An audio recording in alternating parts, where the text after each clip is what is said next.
அனைவருக்கும் வணக்கமா. இது பெண்கள் சம்பந்தப்பட்டமான ஒரு பதிவு தான். அதாவது பெண்கள், அதாவது சுமங்கலி பெண்களாக இருக்கட்டும், கன்னி பெண்களாக இருக்கட்டும், திருமணம் ஆகாத இருக்கும் பெண்களாக இருக்கட்டும், கையில் எப்பயுமே இந்த கண்ணாடி வளையல் அணிஞ்சிட்டு இருக்கிறதுங்கிறது ரொம்பவே ஒரு விசேஷமானது. அறிவியல் ரீதியாகவும் பெண்களுடைய நரம்பு சம்மந்தப்பட்டது, மூளை நன்றாக செயல்படும் அப்படிங்கிறதும் ஒன்று. அதாவது பெண்கள் ரொம்ப மனக்குழப்பத்தோடு இருக்கிறாங்க அப்படிங்கும்போது, நம்ம என்னடா இந்த பிரச்சனைகள் இப்படி நடந்துக்கிட்டே இருக்கே, ஒன்றுமே நல்லதே நடக்க மாட்டேங்குது அப்படின்னு நினைக்கிறப்ப, நீங்கள் கை நிறைய கண்ணாடி வளையல போட்டுட்டு அதோடைய சத்தத்தை உணரும் போது உங்களுக்கு எல்லாமே நல்ல விஷயமா இருக்கும். உங்ககிட்ட இருக்கிற அதாவது எதிர்மறை எண்ணங்கள் மறைஞ்சி நேர்மறை எண்ணங்கள் வரும். நல்ல பாசிட்டிவ் எனர்ஜி கிடைக்கிறத நீங்களே உணர்வீங்க. அதுக்காக தான் பெண்கள் எப்பயுமே கட்டாயம் கண்ணாடி வளையல் அணியணும் அப்படின்னு சொல்கிறாங்க. அதனால தான் பெண்கள் மாசமாக இருக்கும்போது சீமந்தம் செய்யும்போது கை நிறைய கண்ணாடி வளையல் போடுறாங்க. அந்த மாதிரி போடும்போது அவங்களுடைய மனசு ரொம்பவே சந்தோஷமாகவும் இருக்கும். அதுபோக உள்ளே இருக்க குழந்தையும் நல்லா ஆக்டிவாக இருக்கும், அந்த சத்தத்தோடு ஆக்டிவாக இருக்கும் அப்படிங்கிறதுக்காக தான் போடுறது. நீங்கள் கண்ணாடி வளையல் அணிஞ்சிக்கிட்டு ஒரு நல்ல விஷயங்களுக்காக போகும்போதும் சரி, அல்லது கண்ணாடி வளையல் அணிஞ்சிக்கிட்டு நீங்கள் சாமி கும்பிடும் போதும் சரி, கண்ணாடி வளையல் அணிஞ்சிக்கிட்டு நீங்கள் தெய்வத்திடம் உங்களுடைய வேண்டுதலை வைக்கும் போதும் சரி, அது எல்லாமே நல்ல விதமாக நடக்கும். இதை நீங்கள் நம்பிக்கையோடு செஞ்சு பாருங்கள். அதாவது கல்யாணம் ஆன பெண்கள் எப்பயுமே கண்ணாடி வளையல் கையில் இருக்கணும். கண்ணாடி வளையல் இல்லாமல் நீங்கள் கணவருக்கு சாதம் பரிமாறவும் கூடாது, எங்கேயும் வெளியிலையும் போகக்கூடாது.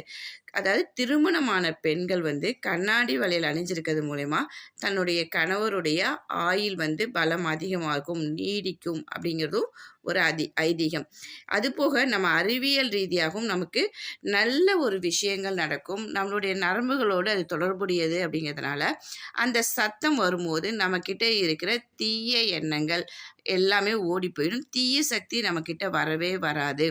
நம்ம இந்த சத்தம் நம்மக்கிட்ட இருக்கும்போது எந்த ஒரு கெட்ட சக்தியும் இல்லை கெடுதலும் நமக்கு சேராது அப்படிங்கிறதுக்காக தான் அந்த காலத்தில் இருக்கவங்களாம் என்ன பண்ணுவாங்க அப்படின்னா கண்ணாடி வளையல் அணிஞ்சிருப்பாங்க. இப்போ இந்த காலத்தில் ஒரு வளையல் போட்டுக்கிறதுக்கே ரொம்ப யோசிச்சுட்ருக்குறாங்க. அந்த மாதிரி இல்லாமல் இதை நல்ல விஷயங்கள் நடக்கும், நமக்கு நல்லதே நடக்கும் அப்படிங்கிற நம்பிக்கையோடு இதை போட்டுக்கிட்டு வரும்போது உங்களுக்கு எல்லாமே நல்லதாகவே நடக்கும் அப்படிங்கிறதுக்காக தான் இந்த பதிவு. அதாவது நம்மளுடைய முன்னோர்கள் ஒவ்வொரு விஷயத்தையும் நமக்கு நல்லதுக்காக தான் சொல்லப்பட்டிருக்குது அப்படின்னு நம்பிக்கையோடு செஞ்சுட்டு வரும்போது இது எல்லாமே நமக்கு நல்லதாகவே நடக்கும் அப்படிங்கிறதுக்காக தான் இந்த பதிவு. இது வரைக்கும் யாருமே இந்த கண்ணாடி வளையல் அணியாதவங்க இனிமேலாவது, அதாவது கையில் நீங்கள் கை நிறைய வளையல் போடாட்டினாலும் பரவாயில்ல, ஒரு கைக்கு 4 வளையல் 5 வளையலாவது நீங்கள் போட்டுக்கிட்டு, அதுவும் குறிப்பாக திருமணமான பெண்கள் மஞ்சள், சிகப்பு, பச்சை இந்த வளையல் அணிஞ்சிட்டு வந்தீங்கன்னா ரொம்பவே ஒரு விசேஷம். அதனால தான் என்ன பண்ணுறாங்கன்னா சுவாமிக்கு வளைகாப்பு பண்ணுறாங்க பார்த்தீங்களா, அதெல்லாம் நல்லதுக்கே செய்கிறோம். நீங்களும் இது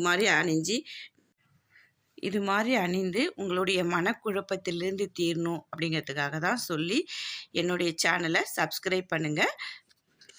பிடிச்சிருந்தால் லைக் பண்ணுங்கள், ஷேர் பண்ணுங்கள்.